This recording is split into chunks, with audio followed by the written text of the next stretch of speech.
Over the weekend in Gaza, we saw yet more mass shootings and killings of people seeking UN aid for their families, an atrocious and inhumane act which I utterly condemn. We need an immediate ceasefire in Gaza, the immediate release of all hostages, and unimpeded humanitarian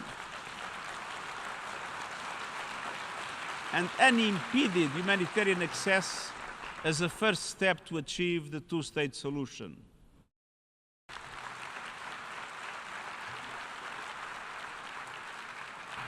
Share with you, which I was just given, but the font is small, so I need my glasses.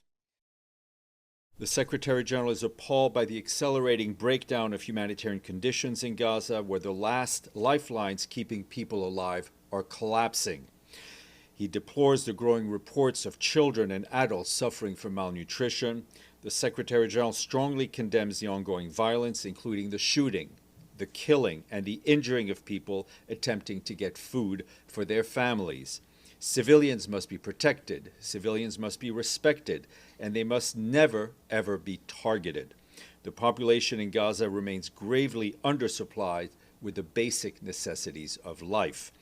Israel has the obligation to allow and facilitate by all means at its disposal the humanitarian relief provided by the United Nations and other humanitarian organizations.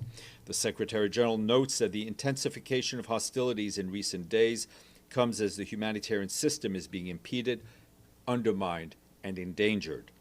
A new evacuation order in parts of Deir al-Balah, homes for tens of thousands, pushes people into more desperate conditions and further displacement, and restricts our ability to deliver life-saving aid.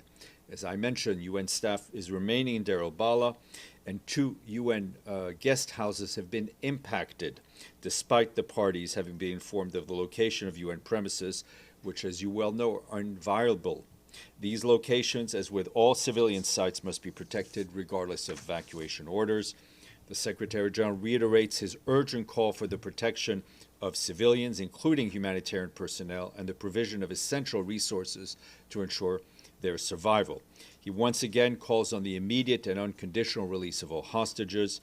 We stand ready to significantly scale up our humanitarian operations. The time for a ceasefire is now. Items to newly displaced people reception centers. We continue to urge all release of all hostages.